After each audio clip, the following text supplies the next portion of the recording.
Hey guys, how's it going? So another week, another mobile suit, and this week we have the Ghoul. Would have been a really good suit to come out for Halloween. I mean, we're only a month away, so we could have just had this as the mission suit, I guess. But maybe it's too crazy, and it's a 2-star, which even makes it seem more like a Halloween suit. But okay, cool.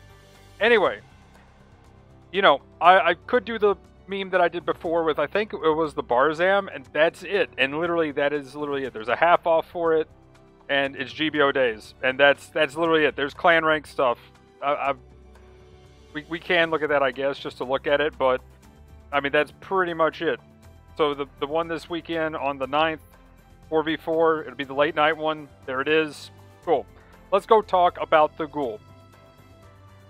It's raid 450. It has a different active guard, which is really just mainly active guard level 2, I believe. For the most part, let's go ahead and take a look at it here, show what it can do. But it has the bazooka, and of course, oh yeah, I was gonna say it. Okay, maybe it's not. Maybe it is messing up. Either way, though, there's not too much to show off here. The bazooka, the missiles, which have pretty decent stun buildup. It looks to be somewhere around, I'd say 20%, if I had to guess, maybe a little bit more. But they fire really fast anyway. It has a heavy attack because raid things, and there you go. It's a 450. Now, these are shields not.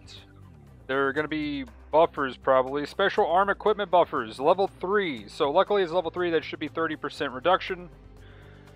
Main thing here then is what is going to be the skills, because with those nice arm stun things, what helps it? Well, we have maneuver armor 2. We have enhanced tackle. We don't have shield tackle, but enhanced tackle 5, which is always nice. Force injector 2, melee combo 2, so 3 attacks. Heavy attack, power accelerator, which is always nice. Anti-blast, if it didn't have that, I would cry. And then we have the new active guard. Well, what's the main difference with active guard? Mainly, if you get hit while in active guard, you gain damage increase. Now, I don't know whether this is just melee damage increase, just a flat damage increase across the board or what, but it is some form of damage increase, and from what I saw looking at videos, is it looks to be about 10 seconds long.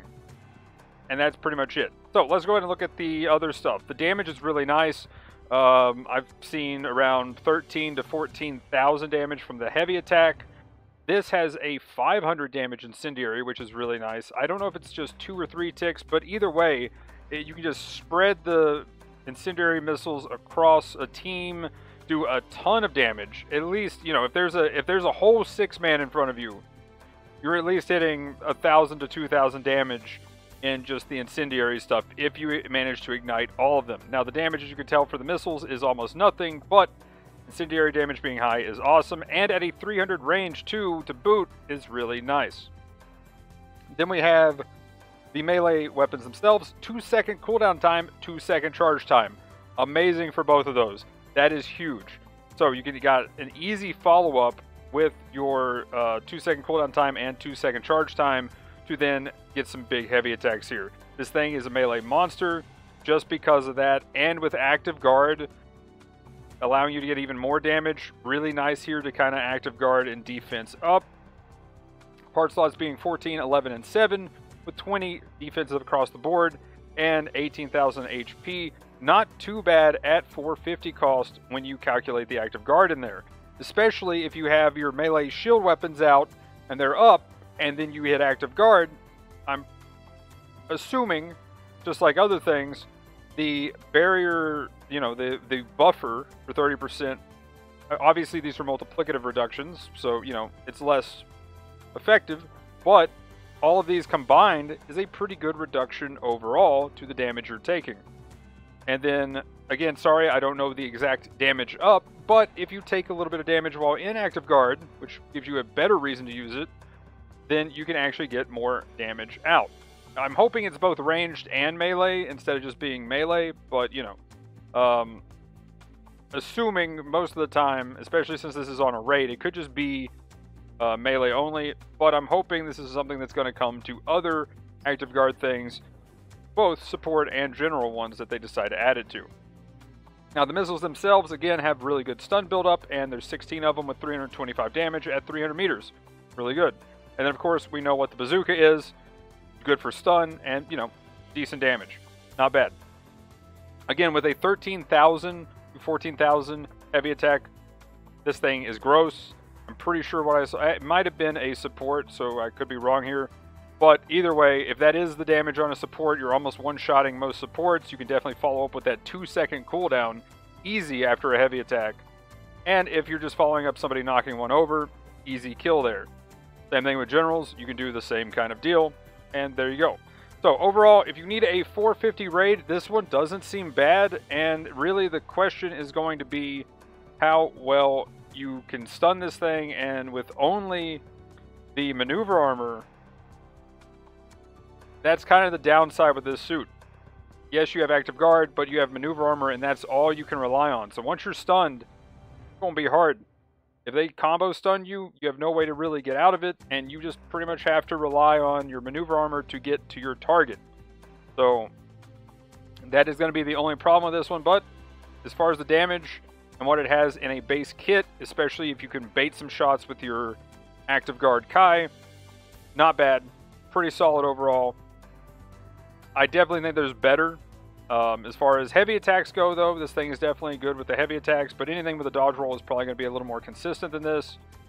Though, it looks like it's not really missing the damage, and you have a good way to kind of just throw out the incendiary missiles, get some extra damage from afar. Bazookas, always not bad as far as just shooting from a distance to get a little bit of damage addition, as well as when you're approaching either a support, a general, or another raid. So probably not the craziest raid we've gotten. I still think there's better, but if you do need a raid and you don't have one, not a bad one. Especially because there is a half off spin. And let me, okay, cool, we're back over here. Half off. I'm going to do the half off probably. There you go. Again, this is a 2-star, so even if it wasn't a half off, I probably wouldn't waste too many tokens on it anyway. So my recommendation, half off spin. Especially if you need some extra suits that have come out recently that you haven't gotten. Good way to get them here, maybe. And that's about it. But anyway, that's all the stuff for the PlayStation 1, because literally the only thing we got was really the suit. Oh, and GBO days. GBO days. I don't know if I said that earlier, but GBO days. There you go. And then we got the PC stuff here. So the GBO2 in the DP store. I mean, it's definitely not the Vertex version of the support, essentially. But it is okay. It is... You know, it's the sniper. I think it has the sniper skill when you zoom in and whatnot. So it's DP store stuff. So if you got the DP, there you go. Then in the ticket shop, main thing here, these other two, too high of level. But, funny enough, the full armor 7th definitely is one that scales very well at 700. And is pretty meta overall when it comes to just 700 cost suits. It was the suit to use, especially after the Banshee and the Unicorn came out, which kind of killed everything else. Then eventually we got some buffs to the Dagdaw, which kind of brought it up a little bit, but still a lot of people swear by the full armor 7th. I still think the Kshatriya now is the ultimate support at 700, but definitely the full armor 7th was the most meta at one point. And, you know, if you don't have a Kshatriya, then there you go. That's an option for hopefully cheaper tickets because it's a 2-star at level 4. But, yeah. Anyway, there's that. Let's move on. GBO days for PC as well. I don't think there's a banner here, but these are level 3s of the Re-GZID Kai and the Re-GZID. It is whatever. And that brings us to the banner itself, the Re-GZID. This one is a transforming support that gets to fly. Now, it is 600, so it is kind of competing with, you know, stuff like the Delta. Does it compete? Well, the smart gun it has isn't too bad itself. The flying mode, though, only helps against build-up stun from like machine guns or missiles or whatever. But you do have some mitigation to actually being stunned by that stuff. If you just get shot by a beam, though, you still fall out of the sky like every other support, which is kind of meh. But we do have some options here. You have chest, Gatling, Vulcans, or whatever, that are actually pretty good at stun and at least damage, if I recall correctly. Either way, though, we have some Vulcans. We have the chest Vulcans. You have the missiles in the arm, which I'm pretty sure that grenade arm launcher doesn't actually stun and it's more damage.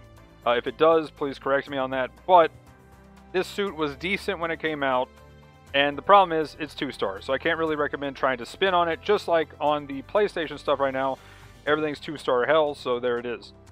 But you know, it's an okay suit. I don't think there's a half-off banner here with this at all, so can't really recommend that either. If there is, maybe doing the half-off spin would be nice. I would assume they would put it here, or I'm blind and just trying to quick read this. But yeah, overall, Re-GZID wasn't too bad, but wasn't too crazy. Overall, kind of a decent smart gun that it has, and it can transform and fly, which is kind of nice. So it's not as impactful as like the C1, but not as bad as other things. So it's an okay support, really, overall. Delta probably still the best, so if you have a Delta, probably just run with that. And 2, again, I can't recommend really doing any spins for this because it would probably take you way too many unless you get lucky. And at the same time, a lot of 2-stars, I just get lucky and find them, especially when I'm rolling for like a 4-star or something down the road, or a 3-star that I really want. So that's my recommendation there on that one. Again, if you have something like the Delta, a little bit better, you probably got better, or you probably got just as good, I will say.